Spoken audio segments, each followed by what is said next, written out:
un nouveau roi. Chaque fois qu'un gouvernement s'en va, qu'un nouveau gouvernement arrive, on se demande toujours ce qui va en ressortir. Et quelquefois, on peut se demander, mais qu'est-ce que cela change?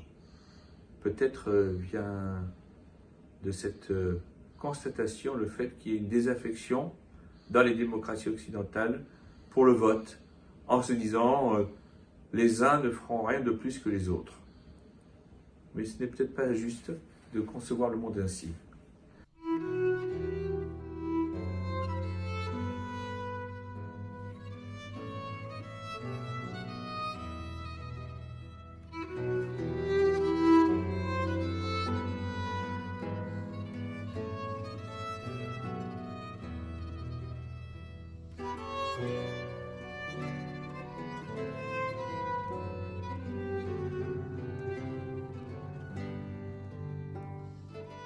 Dans le texte de la Torah que nous allons voir cette semaine, on voit au début de Shemot, du livre de l'Exode, le second livre de la Torah, Vayakom melech chadash al Mitzrayim asher lo yada et Yosef.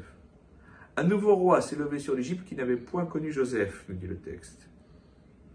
Rashi rapporte un enseignement du Talmud dans Hérovin 53a et Sota 11a, dans lequel il rapporte la discussion suivante. Rav et Shmuel, Chadamar, Chadash Mamash, et Chadamar, Shinit Chadshuk Zerotav.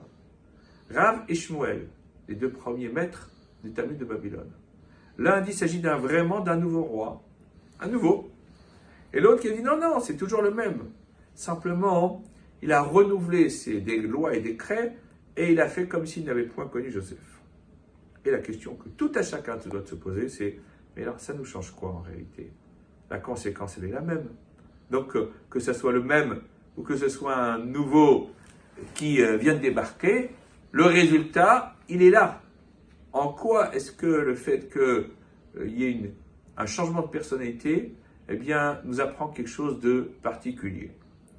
C'est suite à ce problème que Rabbi Yosef Chaim de Bagdad, le Ben Ish Chai, dans son commentaire sur le Talmud, nous dit la chose suivante. Et il rapporte la discussion qui se trouve en Sota 43a concernant ceux qui sont dispensés d'aller à la guerre.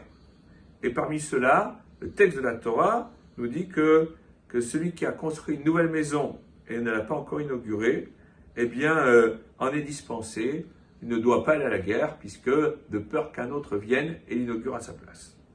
Rabbi Yehuda dit, nous dit le texte, que celui qui construit une maison sur nos anciennes fondations, c'est-à-dire qu'il a détruit une maison et qu'il en a reconstruit une nouvelle, eh bien lui aussi rentre dans ce cadre de Beit Hadash, de nouvelle maison.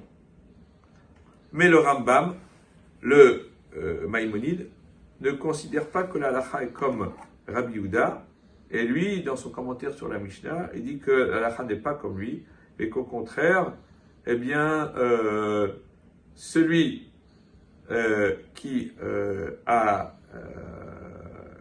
détruit une maison et est revenu et a reconstruit une nouvelle, lui va à la guerre. Puisqu'en vérité, le Rambam pense que Tanakama, le maître anonyme de la Mishnah, n'est pas en accord avec Rabbi Yehuda, et il pense que lui, celui qui a détruit une maison, on en a reconstruit une nouvelle, eh bien fait partie de ceux qui sont dispensés de la guerre. Alors maintenant, le Rabbi Yosef Chaim nous dit, on peut comprendre que la discussion de Rav et Shmuel, eh bien, concernant Vayakom melech Hadash, rentre dans le même moule que la discussion entre Tanakama et Rabbi Yehuda concernant la nouvelle maison pour savoir quelle est la définition pour dispenser quelqu'un d'aller à la guerre. Parce que d'après celui qui pense que melech Hadash, c'est obligatoirement un nouveau roi, et donc pour lui aussi, une nouvelle maison, c'est seulement une nouvelle maison qui n'est pas construite sur des ruines existantes, mais quelque chose qu'on a construit de A jusqu'à Z.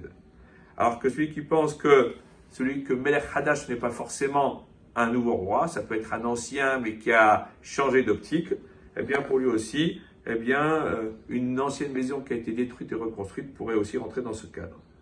Et donc le fondement de ces discussions, il est le même.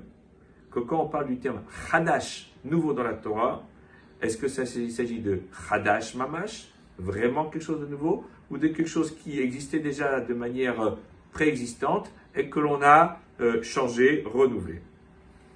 Et voilà ce que dit Rabbi Yosef Chaim au nom du Mishneh Ameler, Rabbi Yehuda Rosanes, rabbin ottoman du XVIIIe siècle, qui dit que comment est-ce que le Rambam peut te dire que la halakha n'est pas comme Rabbi Yehuda et comme Tanakama?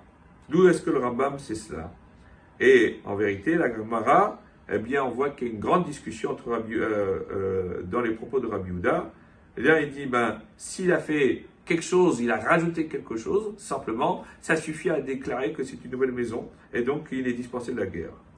Alors que dans le Yerushalmi, le Talmud de Jérusalem, eh bien, il nous dit que s'il a simplement enduit de chaud la maison, ou alors il a ouvert des nouvelles fenêtres, ou alors il a agrandi la maison, et où il en avait une maison, il en a fait deux, tout ça, eh bien, c'est seulement d'après Rabbi Yehuda. Et donc, comment est-ce que le Rambam peut penser comme le Tanakama? Alors, Rabbi Yosef Chaim, il nous dit quelque chose d'extraordinaire. Il dit, voilà la source de la règle du Rambam.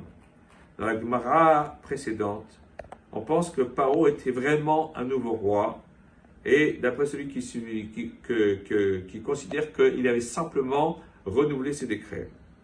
Et c'est pour cela que Rav est rappelé dans la discussion avant Shmuel.